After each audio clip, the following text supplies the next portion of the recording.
дигар савол. ман чанде пеш аз рӯи нодониям нисбати шумо бадгӯиву ғайбат кардам. хоҳиш мекунам аз тариқи ҳамин интернет бахшиши маро қабул кунед. ман шуморо бениҳоят дӯст медорам. бобоҷон, метарсам аз дунё бо ин хатои бузургам равам. бародари азиз ва ё хоҳари азиз, касе бошӣ дар рости мо ҳар як бадгӯие ки карда бошӣ, иншоаллоҳ шумо ки аку бахшиш пурсидед, аллоҳи меҳрубон бахшидана дӯст медорад. зилиҳоз ҳар як сухане ҳам ки гуфта бошед мо бахшиш кардем. ҳар як ғайбате ҳам ки дар рости мо карда бошед, ман бахшиш кардам. ҳеҷ гоҳ ман мақсад дар дил намегирам. аку вақте ки мо ин қадр барномаҳо дорем, ин қадар маҳфилҳо маъракаҳода мешинем, аку гуфти ҳами тоҷикои мо пушти подшоҳ ғайбат гуфтагиям. беғайбат ҳам намешавад. пайғамбарора ин қадар таҳқирҳо карданд, бузургора ин қадар озорҳо доданд. аку мо кием, бародарои азиз ва гиромӣ? барои мен ҳазрати иброҳим ибни адҳама ҳикоя мекунанд ки ин мардак мисол дар падаршам подшоҳ буданд, худшам мега подшоҳ буданд, вале вақте ки аз тамоми мулку аз тамоми дунё бисёр дар дилаш як хунукие пайдо шид ва мегад рости роҳи бандагиро пеша кард ва ҳатто биёбон ба биёбон мешуд. худомон дад мақсад шайх меган ё дарвеш меган ки мегад дар пушташ як қопчаи партофтагӣ кӯ ба кӯ мегашт.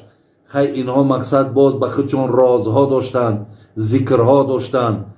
мегад ба пеши бозоре гузашт, дид ки анора дид, дар дилаш бисёр як завқи хӯрдани анор пайдо шид. ҳамин иброҳими ибни адҳама мега назди ҳамун фурӯшанда омад.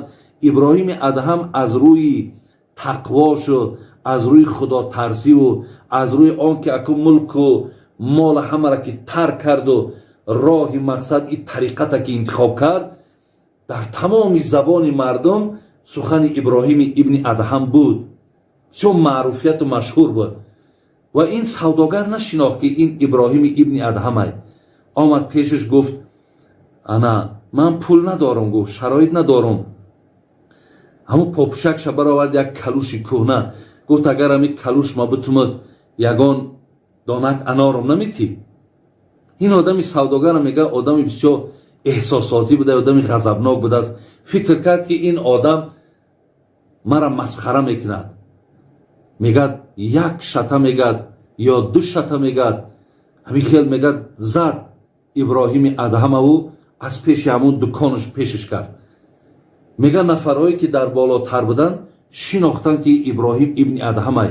давида пеши ин омадан гуфтанд, шинохтем ин одам ки? гу не, гу анамин иброҳим ибни адҳамай.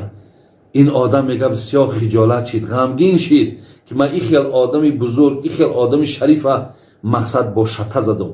мега аз қафош давиданд, омаданд, анорҳоро ҳамаша дар дасташ гирифтанд. гуфтанд марҳамат бигир. гуфт ҳазрат, ман шуморо нашинохтам. гуфтанд не ман дигар мақсад қабул надорам. лекин гуфто хай бахшиш кун ки ман по дароз кардам, ин ҳоли ман чӣ мешавад? гу вақте шатаи дуюма мезадӣ, ман шатаи якума бахшидагӣ будам. вақте шатаи сеюма мезадӣ, ман шатаи дуюма бахшидагӣ будам. аллоҳи ман бахшидана дӯст медорад. барои ин иншоаллоҳ, бародарони азиз ва гиромӣ, мо ҳам аз зумраи мо бандагоне ҳастем ки ҳар касе дар ҳаққи мо ҳар чӣ мегӯяд, агар мисол бахшиш пурсида бошад, бахшишам ки напурсида бошед, бародари ман шуморо бахшидагиям. ҳеҷ ягон дар дилҳотон ягон қудрате ҳам ё ягон ғамгиниам пайдо накунед.